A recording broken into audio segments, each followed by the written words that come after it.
What's up guys, welcome back to another video. Today we got for you, I think 7 exercises that we use to build explosive strength for our athletes.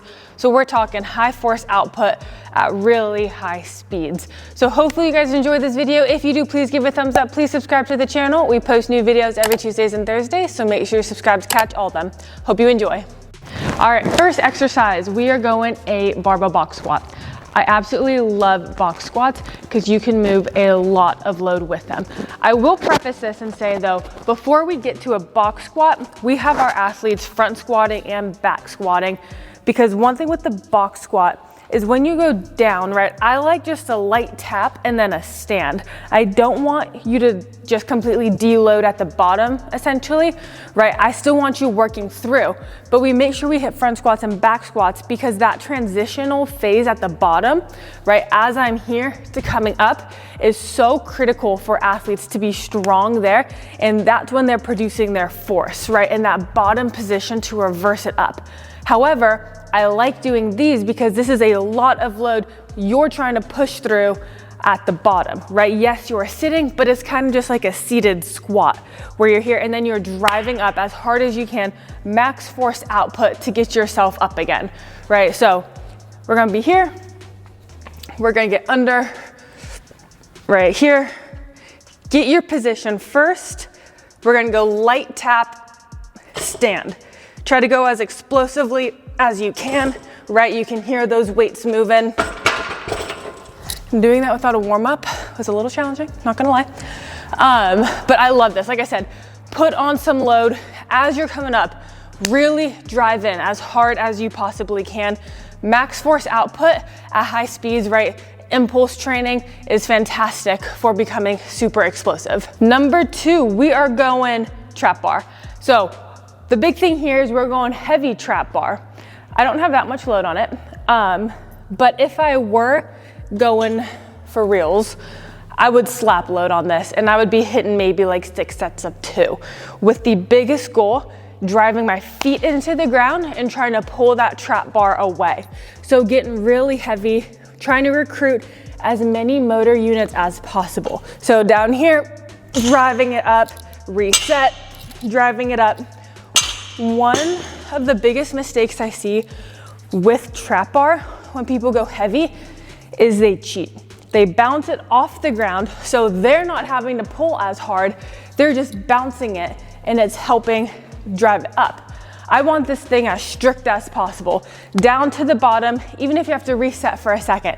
But I want you firing up everything so hard because that's what's gonna help us become really explosive. Being able to recruit all those motor units, as many as we can, as fast as we can, to produce rapid amounts of force. Number 3, we're going a rear foot elevated split squat overcoming ISO. I love this one, unilateral in nature. You guys know how much I love unilateral exercises. And I love overcoming ISOs for max force output. These are one of the best things we can do for trying to recruit as many motor units as possible, really firing up our CNS. So if you don't have a rear foot, you could also do like Bulgarian split squat style where your foot's on a bench. I just like the roller. Or what you can also do, we've done this before in some videos, is like a split squat. So instead the bar is on like the safety bars, you step over and you're trying to pull this way.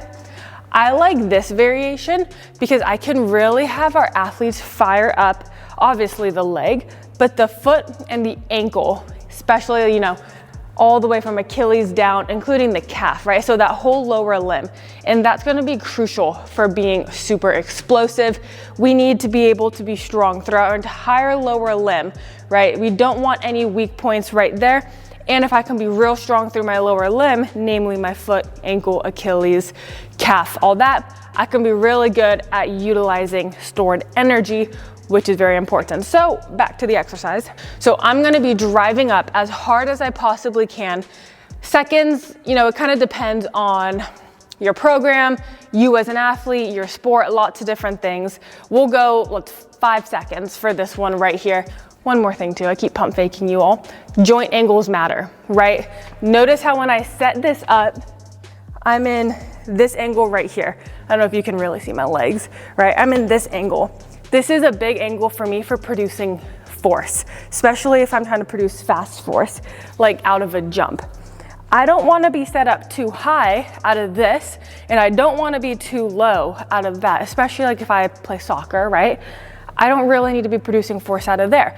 But if we're talking about someone like a lineman for football, or someone who's like super deep, let's say, then you can get a little bit lower. So remember, joint angles matter because strength is super specific. We're gonna get down here.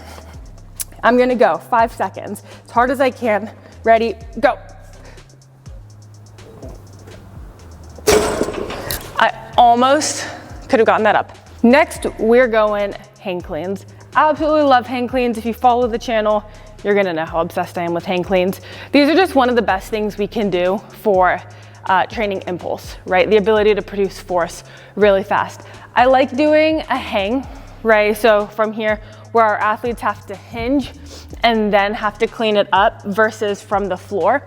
As I said with the overcoming ISO, joint angles matter, and you know, athletic and sporting demands matter. So if you need to be producing force low, like out of that position, then obviously we'll probably do a power clean, like right from the bottom, because that's where I need you to be producing force. But if we're sticking to our example of soccer, I don't really need to be producing force that low. It's more of that reactive force out of this, or if I'm exploding out of this hinge, right? For a jump, for a sprint. So that's where I like to produce power. Down, up, as big as you can. So exercises like that, and I do like to push the weight with the hang clean. Honestly, if I can get my athletes like hang cleaning quite a bit, I'm happy with that. We front squat so we can also improve our hang clean load, so we can improve our ability to hold it here, to produce power out of the bottom. But this is one exercise that if you just need rapid force production, I highly recommend you start hang cleaning or doing some variation of this exercise. Next, we have a split jerk. So there's a couple of variations I like to do. So I'm sure we've posted about some explosive exercises that you can do to build strength. Gotta put my pencil down. And I'm sure a landmine split jerk has been on there because it is fantastic. Same thing with hang cleans, rapid force production.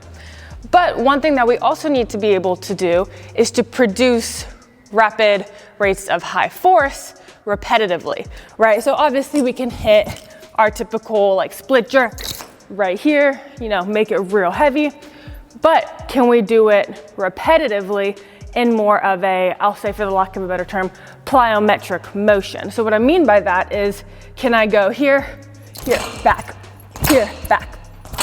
just like that, right? Depending on many different things will alter the reps. But can we do that where I can jump, produce decel on the way down, but still be strong so I can use that to pop it back up? So being able to continually hit something like this is very important for athletes. Obviously, both sides. I feel like I don't need to say that, but you never know. Another thing I'll do is more rotational, right? So rotation is super important for athletes. So being here, more side on, where I'll load it, jump and come back, jump and come back. So that time I twist more into that square stance and then bring it back. Being able to utilize rotation for force production is awesome. All right, I think this is number 6. We're going a landmine pull push. I love this. I do this with a lot of our baseball athletes a lot because of rotational forces. So what we're gonna do is I'm gonna get down here pretty deep. I'm gonna load it here. I'm gonna pull this up, twist, and press as aggressively as I can. So this is a little bit deeper than usual.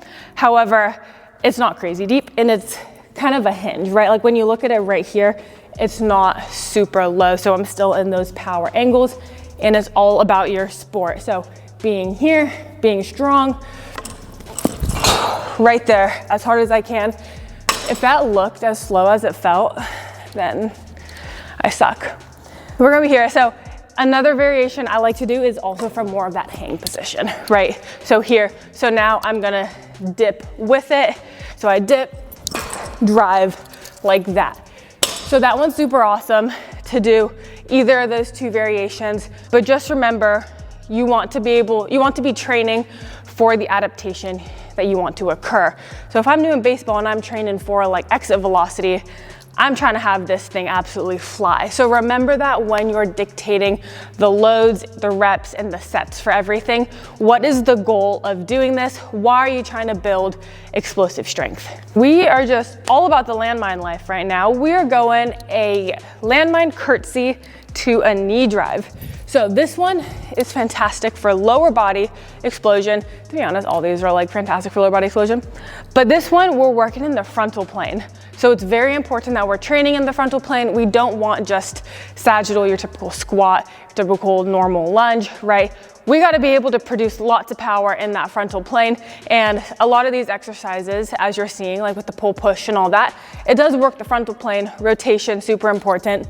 This one, once again, is unilateral, just like the split squat. I'm gonna be here, I'm gonna load it deep, and out of that, I'm gonna explode up. Here, reverse it, explode up. Notice how my back knee is not touching the ground. I wanna be able to stop my momentum going down, be able to reverse it and drive up. Lean into the bar, really get that good stretch right here. And out of that, boom, as hard as you can, explode your knee. Be really, really strong in the core. Good trunk control is very important for explosive strength. All right, I lied. We actually have 8 exercises, so this one's a bonus. We are going sled alternating bounds. So this one's super fun when you get the hang of it.